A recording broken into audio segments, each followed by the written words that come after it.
Oke, shalom, selamat siang teman-teman semua. Kurang semangat ya, saya tidak pimpin di orang-orang yang lansia ya. Shalom, selamat siang. Nah gitu dong ya, harus semangat. Karena kita hari ini semuanya, hampir semua anak muda ya, kita bersyukur. Saya juga senang boleh gabung dan boleh join di ulang tahun ya. Perkenalkan, nama saya Guru Injil Andrian, saya melayani secara full time di gereja GKY Citra Garden, Jakarta Barat. Senang hari ini boleh join dan senang boleh sama-sama hadir di tempat ini. Kira-kira gitu ya. Teman-teman, di dalam kehidupan kita sebagai manusia, saya pikir ada beberapa hal yang kita nggak suka. Atau ada beberapa hal yang kita bisa definisikan ini nggak enak kalau terjadi sama hidup kita. Misalnya contoh, kalau berbicara mengenai menunggu. Nah, ada yang senang menunggu? Enggak ya? Enggak ada yang senang menunggu ya? Enggak ada yang senang menunggu. Apalagi menunggu jawaban doa. Waduh, kita bisa marah sama Tuhan, kita bisa kecewa banget sama Tuhan, kita bisa bilang, Tuhan, kenapa udah berdoa berkali-kali, udah berdoa untuk kesembuhan orang tua, tapi Tuhan kok lama jawabnya? Atau mungkin menunggu jodoh datang, kira-kira gitu ya. Kita juga mungkin, aduh kapan nih ya, kira-kira gitu ya. Menunggu nggak enak, menunggu sangat nggak enak. Tapi ada satu hal lain, di samping menunggu yang saya pikir juga bagi kita itu nggak enak kalau kita alami. Tiba-tiba, kira-kira gitu ya. Kalau tiba-tiba pagi hari ini dapat angpau dari Musa Sugeng kepada teman-teman semua sih itu enak ya. Tiba-tiba dapat angpau, kira-kira gitu ya, senang. Tapi kalau tiba-tibanya hal yang nggak enak, tentu akan buat kita tuh jadi nggak nyaman. Contoh-contoh, misalnya kita lagi nonton atau mungkin anak-anak muda lagi nonton Liga Champion, tiba-tiba udah mau gol atau mungkin tiba-tiba lagi tegang, mati lampu. Kita mungkin yang kebiasaan ngomong kata-kata yang cukup kasar, kita pasti akan bilang kan, JIR atau mungkin AN, JIY, kira-kira gitu ya. Aduh, kok mati lampu ya? Atau aduh, lagi enak, lagi nonton, tiba-tiba mati lampu. Atau mungkin kita lagi ngomong, tiba-tiba dipotong orang. Enak nggak? Tentu nggak enak ya, kita akan bilang nggak sopan. Apalagi mungkin lawan bicara kita mungkin lebih muda, tiba-tiba dipotong, kita pasti akan rasa nggak nyaman sekali. Lagi ngomong, lagi bicara, tapi tiba-tiba dipotong. Atau mungkin kita lagi makan, kita mungkin lagi lapar banget, keluar cari bakmi, udah lapar banget nih, udah mau makan bakmi, udah ada di depan, udah mau siap santap. Tiba-tiba ada tamu yang nggak diundang jatuh ke baskom bakmi kita. Kita marah nggak?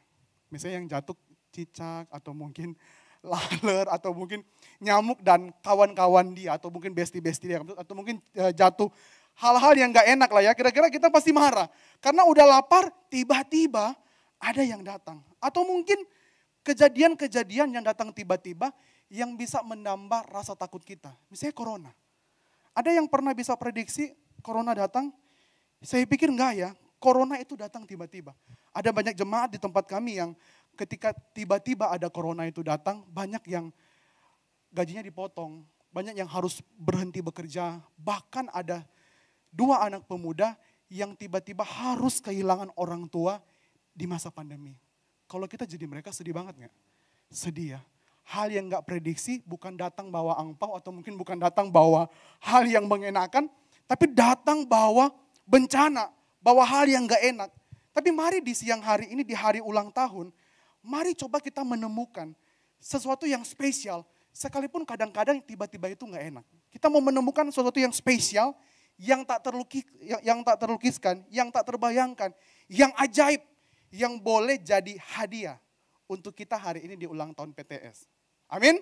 Kita mau cari hadiah itu apa di keadaan yang tiba-tiba itu. Coba kita buka di Markus 5 ayat 25 sampai 30. Coba kita lihat di Markus 5 ayat 25 sampai 30.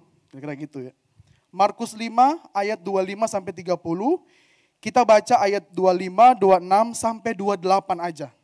Nanti yang cowok dengan saya ayatnya yang ganjil. Teman-teman perempuan bisa baca pasalnya yang genap ya, 26 begitu sampai ayat yang ke-28. Markus 5 ayat 25 sampai 30 tapi kita baca sampai ayat yang ke-28. Sudah menemukan? Yang cowok bareng-bareng dengan saya. 1, 2, 3. Adalah di situ yang sudah 12 tahun lamanya menderita pendarahan.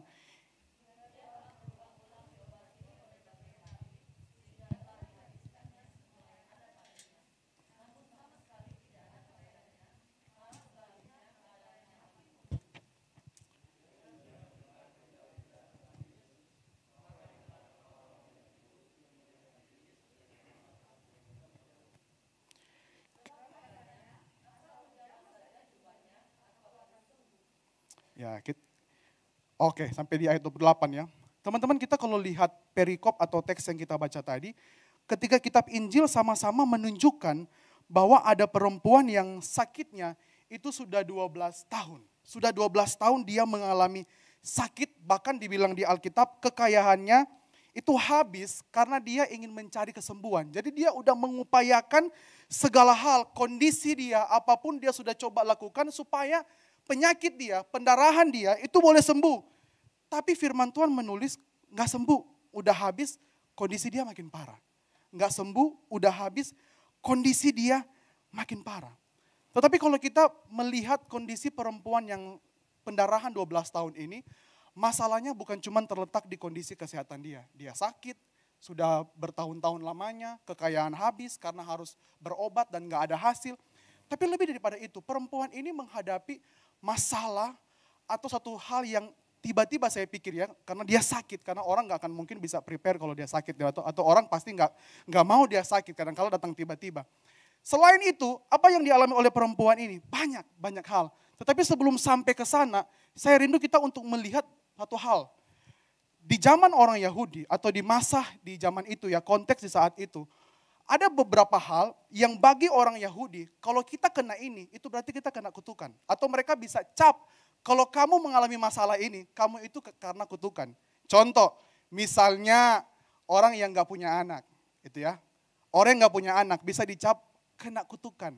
Makanya kalau orang gak punya anak di zaman itu, saya pikir bisa gak enak karena dibilang, ih kamu kena kutukan ya, makanya kamu gak dikasih anak sama Tuhan. Atau yang kedua, miskin.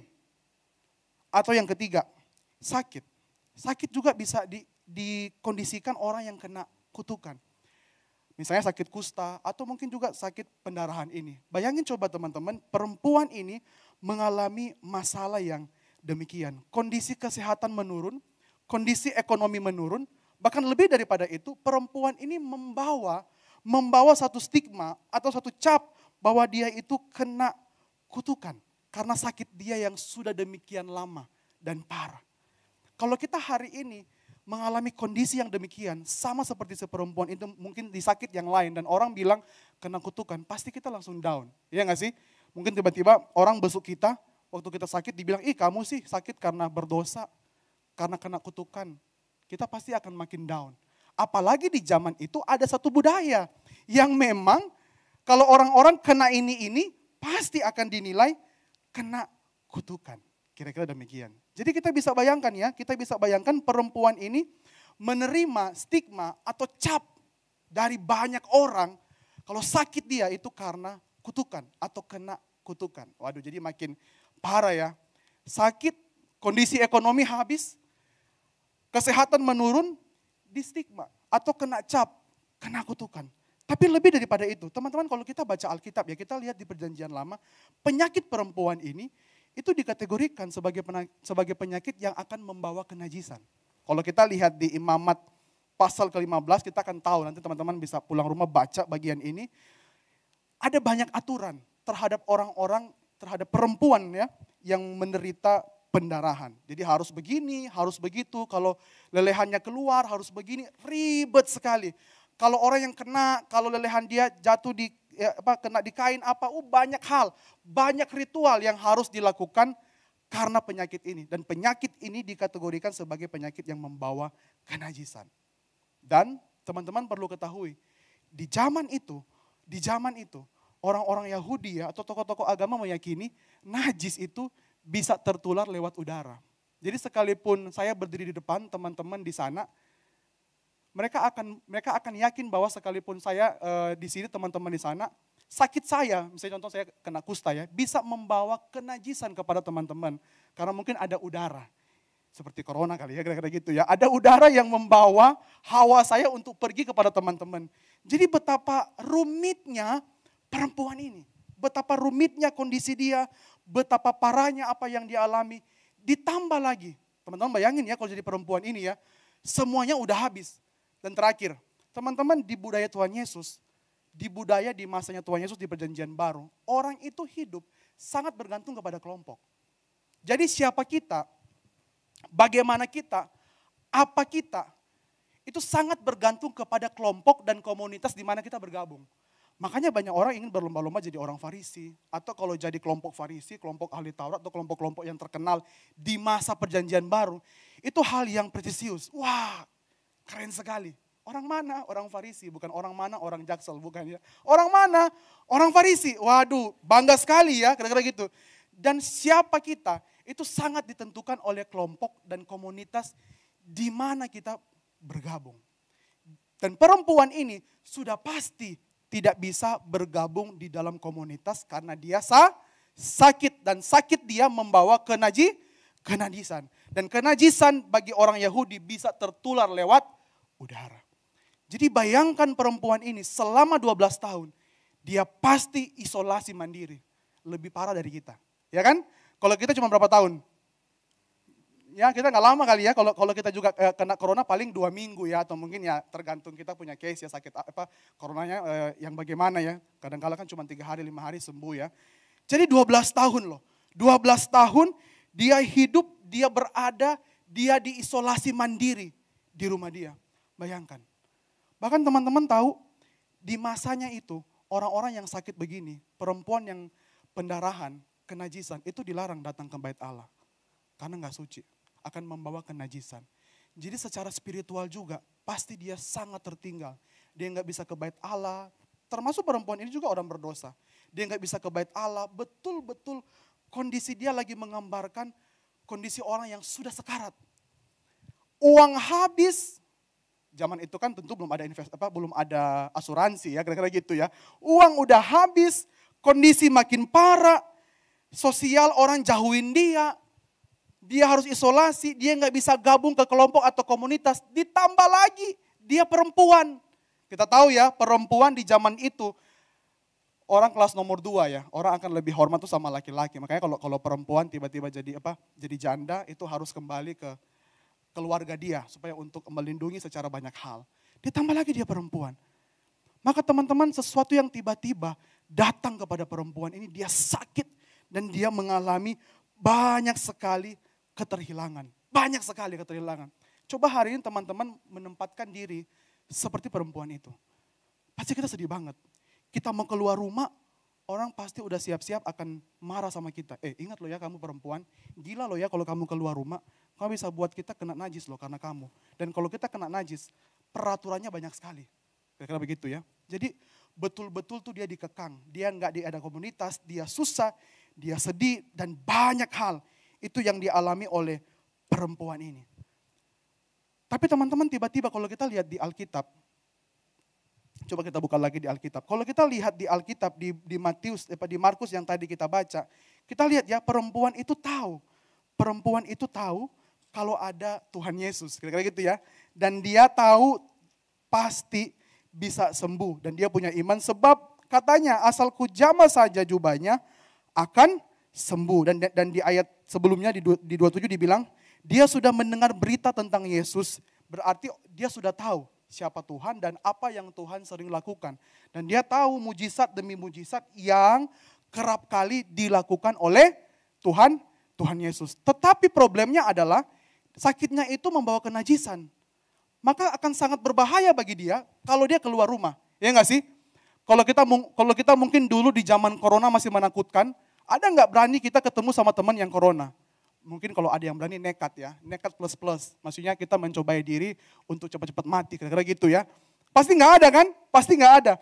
Maka perempuan ini, waduh, ya tahu sih tentang Tuhan bisa menyembuhkan. Tapi perempuan ini semestinya harus tahu kondisi dia bagaimana. Tapi teman-teman perhatikan ya, dia nekat.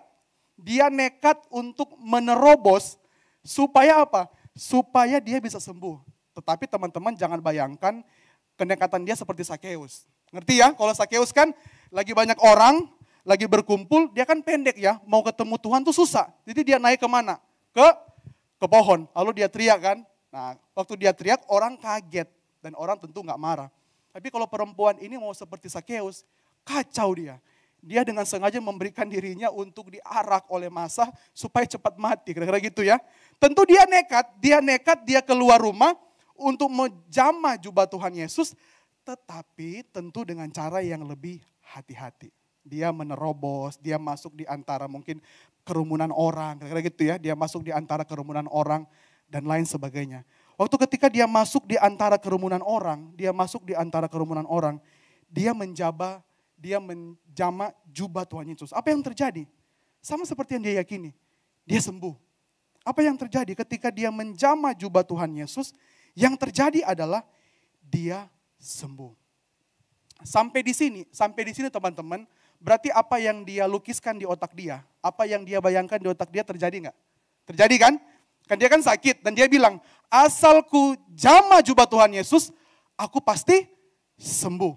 Jadi dia cuma punya motivasi, berdesak-desakan masuk di kerumunan, asal dia jama aja jubah Tuhan Yesus, pasti dia sembuh. Jadi yang dia pikirkan hanya sembuh, jama, sembuh, pulang diam-diam. Tetapi yang dikerjakan oleh Tuhan Yesus lebih dari apa yang dia kira. Yang ada di otak dia, yang mungkin dia pikir di otak dia, jama, jubah Tuhan, sembuh. Selesai, finish. Tapi apa yang terjadi kepada hidup perempuan itu juga tiba-tiba. Teman-teman, waktu dia jama jubah Tuhan Yesus, apa yang dia tidak pernah kira dan apa yang tidak pernah dia bayangkan, itu terjadi. Perhatikan kalau kita buka Alkitab di rumah ya. Waktu dia jama jubah Tuhan Yesus, apa respon Tuhan? Respon Tuhan seolah-olah cari gara-gara. Ya enggak sih? Ya enggak? Semestinya kan Tuhan biarin aja. Oh ya, aku tahulah ada yang jama sembuh, aku pergi aja, lurus-lurus ya gitu-gitu. Tapi waktu dia jama jubah Tuhan Yesus, Tuhan seolah-olah cari gara-gara. Membuat sesuatu yang tiba-tiba, yang semestinya bagi perempuan itu jangan. Makanya ketika dijama, Tuhan tanya, siapa yang pegang dia punya jubah? Pertanyaan Tuhan itu pertanyaan yang dia tahu nggak jawabannya? Tahu kan? Tahu. Tapi bagi manusia pasti nggak tahu. Karena kan banyak orang yang lagi ikut Tuhan Yesus kan, lagi berdesak-desakan. Pasti akan banyak orang yang bisa menjama jubah Tuhan. Tapi Tuhan tahu siapa yang jama jubah dia, siapa yang akhirnya sembuh karena menjama jubah Tuhan. Ketika Tuhan tanya, respon perempuan itu apa? Kalau kita jadi perempuan itu, kita pasti udah gimana? Coba, kalau kita jadi perempuan itu kita pasti udah gimana? Pasti kita udah bilang, aduh mati deh gue. Ketahuan. Tuhan sih, seolah-olah Tuhan jadi gara-gara kan? Bisa gak Tuhan pergi? Bisa. Karena sebelum bagian ini di atas, Tuhan sebenarnya akan menyembuhkan orang lain. Kalau kita baca di perikop ini ya, Yairus ya, kira-kira gitu ya, dia punya itu. Yairus punya itu ya, menyembuhkan anak kepala rumah ibadat, anak Yairus. Tuhan bisa pergi melanjutkan dia punya misi untuk menyembuhkan orang lain. Tapi dia memberhentikan dirinya untuk tanya siapa yang jama. Di depan banyak sekali orang. Dan saya yakin perempuan itu pasti seperti apa yang Alkitab bilang. Dia tersungkur, dia gemetar, dia takut. Kenapa? Karena dia cari gara-gara dia keluar rumah. Iya kan? Pasti udah ada yang siap-siap mau lempar batu. Dasar perempuan gila. Kenapa keluar rumah? Pasti mungkin ada yang sudah siap-siap mau arak dia, tarik di hadapan imam-imam karena perempuan ini sudah lancang mengotori atau menajiskan semua orang di saat itu. Pasti ya, pasti. Pasti ada orang-orang yang mungkin sudah teriak, najis, najis, najis. Pasti ada orang-orang yang mungkin sudah marah, sudah mengutuki dia. Pasti. Tapi apa yang terjadi? Apa yang terjadi? Apakah Tuhan ikut marah? Apakah Tuhan mengata-ngatai perempuan ini? Atau apakah Tuhan lebay bilang, aduh aku udah najis. Kalau kita lihat Alkitab, Tuhan gak begitu. Padahal orang sudah tahu, Tuhan itu terkenal, guru yang terhormat. Tentu kalau terhormat, kalau dia disentuh oleh orang yang sembarangan, tentu gak baik ya. Tapi Tuhan gak melakukan demikian. Teman-teman, waktu Tuhan tanya siapa dia, saya rasa dia dengan suara yang sangat pelan akan bilang saya yang jama. Kenapa dia akan bilang dengan suara yang sangat pelan? Karena dia tahu kondisi dia gak boleh keluar rumah, dia tahu penyakit dia tahu masalah dia tahu dia sudah mencemari begitu banyak orang. Dia tahu. Tetapi di dalam keadaan yang tiba-tiba yang kedua ini. Kan tiba-tiba pertama kan sakit kan. Ini tiba-tiba kedua. Tiba-tiba gak sih? Tiba-tiba kan? Dia gak pernah pikirkan di otak dia. Gak pernah terlukiskan. Tapi itu Tuhan kerjakan bagi dia. Tuhan pakai momen ini untuk Tuhan menggambarkan kasih dia yang besar bagi orang yang gak layak. Teman-teman, Tuhan gak berbalik dan Tuhan gak marah. Tuhan gak bilang, ayo semua yang ada di sini lempar batu kepada perempuan ini yang kurang ajar. Yang gak tahu diri. Yang semestinya harus di rumah. Enggak. Tapi Tuhan berbalik. Tuhan berbalik dan Tuhan berikan kesempatan untuk perempuan ini speak up di depan umum. Yang mungkin saja sudah 12 tahun dia gak pernah tampil di hadapan banyak orang. Teman-teman, perempuan ingat ya, sudah sakit, gak punya apa-apa, perempuan lagi. Sakit membawa najis lagi. Tapi Tuhan kasih kesempatan dia tampil di banyak orang. Supaya kenapa? Supaya dia bukan cuma sembuh, tapi masyarakat boleh menerima orang ini lagi. Masyarakat boleh menghargai perempuan ini lagi. Masyarakat boleh merangkul perempuan ini lagi dan mengizinkan dia untuk masuk karena dia sudah sembuh. Kalau mungkin dia sembuh dan dia pulang orang gak tahu, orang bisa bilang, kamu masih sakit, kamu bohong. Tapi karena yang bilang ini Tuhan Yesus, pribadi yang sudah sangat terkenal dan orang percaya pada waktu itu, dan kasih kesempatan kepada perempuan untuk bicara. Waduh, spesial gak? Spesial sekali. Spesial gak? Sangat spesial. Itu sangat-sangat saya yakin tidak terlukiskan oleh perempuan ini. Saya yakin kalau kita jadi perempuan ini, mungkin kita pulang rumah kita gak tidur 1 minggu. Kenapa? Karena saking, Tuhan makasih banget ya. Saking merasa, Tuhan, gak layak tapi Tuhan kasih tempat. Gak layak tapi Tuhan terima. Gak layak tapi Tuhan kasih posisi untuk aku kembali lagi ke dalam masyarakat.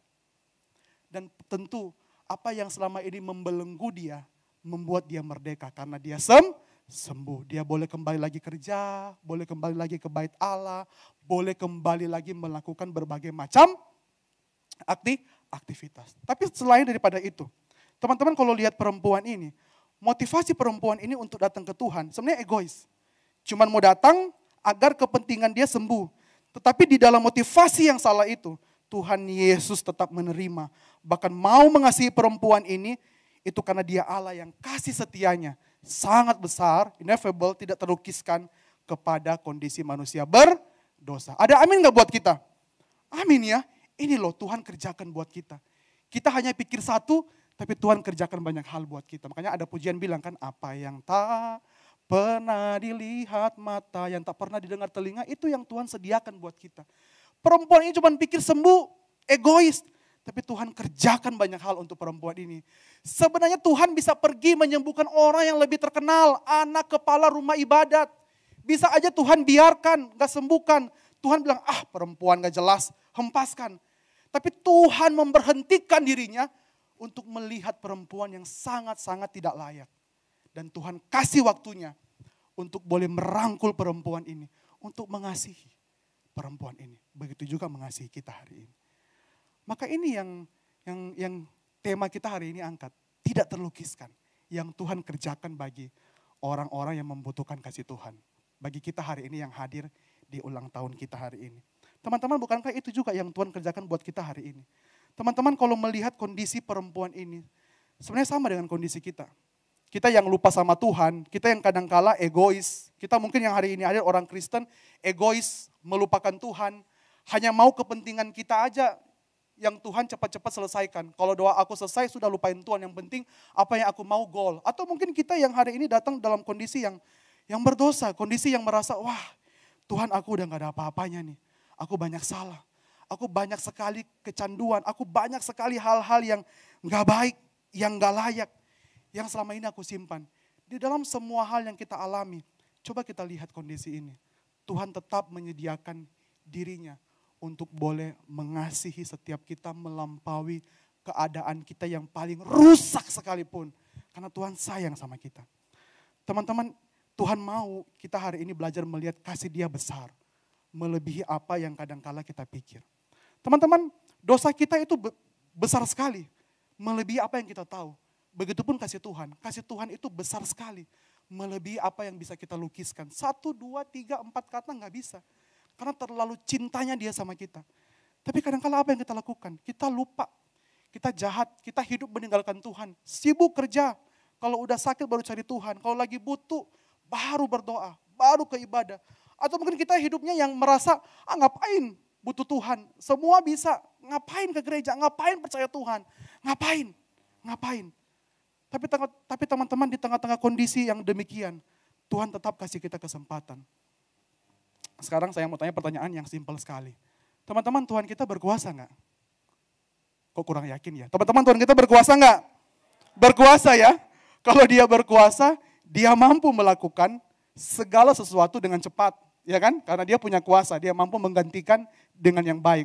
Sama seperti kita mungkin waktu masih kecil main itu loh, kita buat perahu dari kertas atau buat pesawat dari kertas, kan simple ya. Kalau misalnya kita lempar nggak terbang, kita buat lagi kertas yang baru, kita buat lagi perahu yang baru, sesimpel itu. Karena kita mampu membuat perahu dan pesawat dari kertas, kira-kira gitu ya. Sama seperti Tuhan. Tuhan itu mampu ciptakan Adam dan Hawa yang baru ketika kondisi mereka itu sudah rusak. Mampu nggak sih? Mampu. Waktu Tuhan tahu, dua orang ini nakal ya, berbuat dosa. Bisa nggak Tuhan bilang, sudah ditendang, dihapuskan, nanti aku ciptakan Adam dan Hawa yang baru. Bisa nggak? Bisa nggak kalau Tuhan tahu Andrian ini nakal sekali, jahat sekali, sekalipun sudah hamba Tuhan, kadang-kala masih nggak baik. Bisa nggak Tuhan bilang, ya udah nggak usah pakai dia, buang, ganti dengan Andrian yang baru. Sangat bisa, sangat bisa. Tuhan bisa gantikan kita dengan pribadi yang lain. Tapi kenapa? Tuhan masih kasih kesempatan untuk Adam dan Hawa yang sudah berdosa untuk tetap melanjutkan hidup. Begitupun kita, ya kan? Tuhan bisa gantikan kita dengan orang yang lain. Tapi Tuhan kasih kesempatan untuk kita melanjutkan kehidupan kita yang berdosa. Kenapa? Karena Tuhan itu mengasihi kita. Karena Tuhan itu mengasihi hidup kita. Tuhan tetap memilih untuk melanjutkan kehidupan manusia yang sudah jatuh dalam dosa. Karena Tuhan memilih untuk tetap mengasihi kita. Teman-teman, kondisi perempuan tadi itu bisa mengibaratkan kondisi manusia berdosa. Udah gak ada apa-apanya. Selain ditendang dan dibuang jauh-jauh, dilempar ke laut. Udah gak punya apa-apa kan? Perempuan yang gak ada guna. Sama dengan kita. Tapi Tuhan tetap memilih untuk melanjutkan kehidupan teman-teman. Kehidupan kita. Sekalipun kadangkala besok pun kita bisa buat dosa kan? Kadangkala kita pun kemarin sebelum pelayanan bisa bergumul dengan dosa kan? Tapi Tuhan tetap melanjutkan hidup kita hari ini untuk boleh datang beribadah. Karena Tuhan ingin menunjukkan kasih Dia sangat besar kepada kita. Dia mengasihi kita bukan karena kita baik-baik aja. Tapi Dia mengasihi kita di tengah kondisi kita yang gak baik-baik aja. Itu namanya kasih yang tidak terlukiskan. Tetap stay di semua kondisi. Kenapa sih? Karena Tuhan mau bilang ini. Coba kita sama-sama baca. 1, 2, 3. Tuhan, sekalipun ada orang yang menganggapnya sebagai, tapi ia sabar, karena ia mengendaki supaya melainkan semua orang berbalik dan bertobat. Dia kasih kita kesempatan untuk boleh datang, berbalik dan melihat kasih Dia yang besar untuk kita.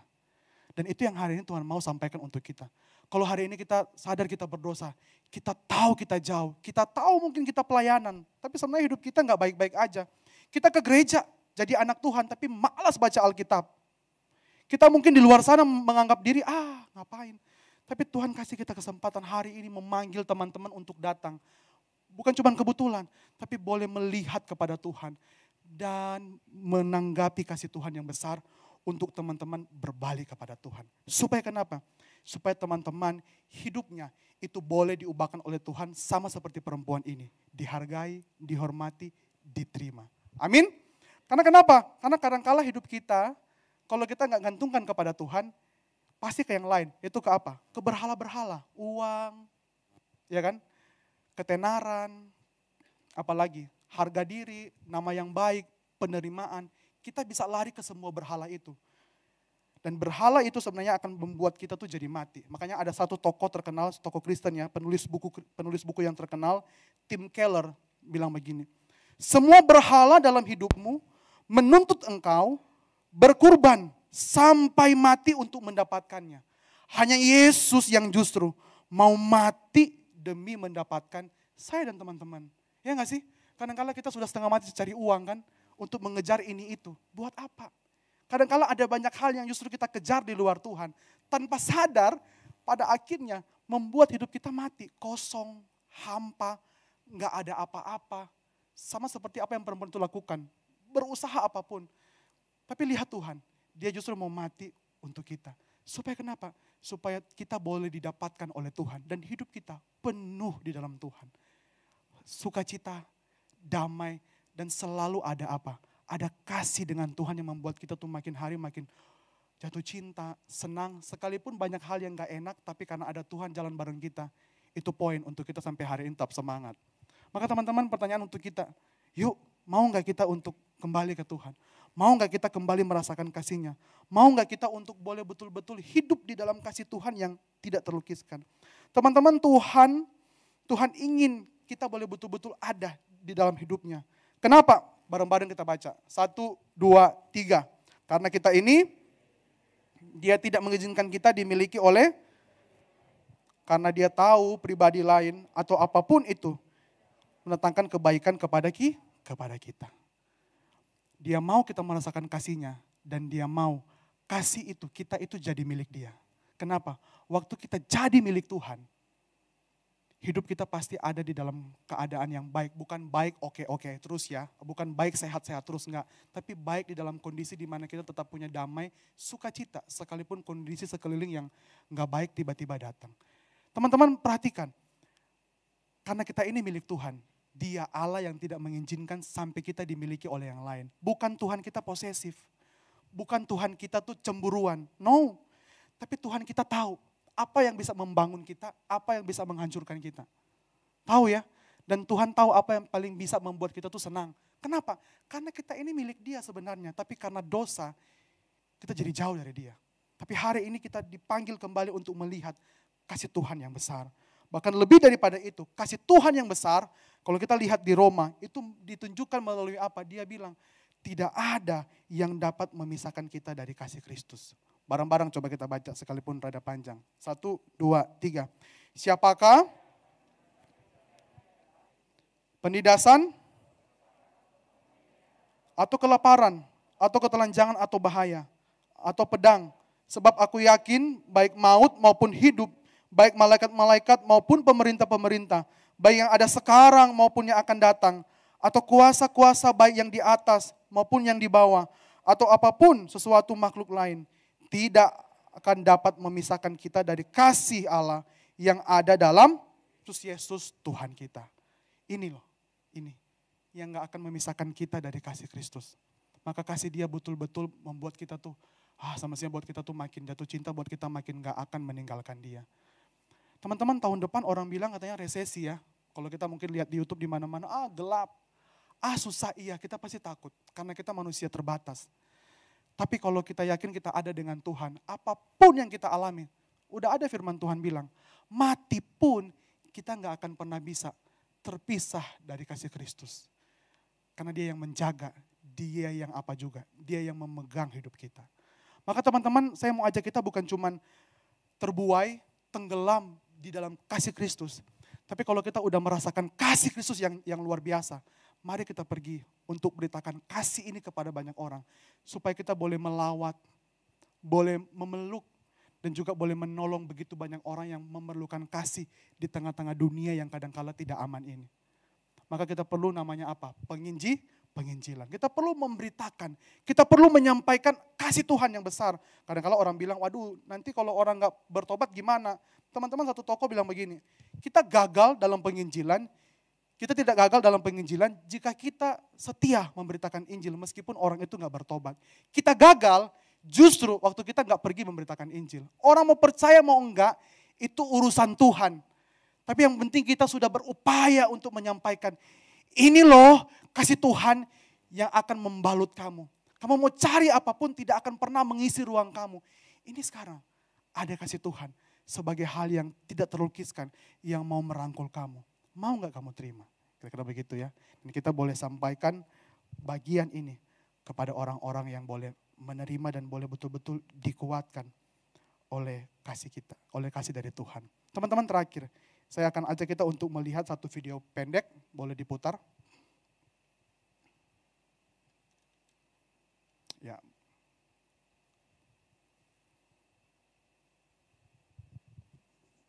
Bisa diklik di PowerPoint-nya.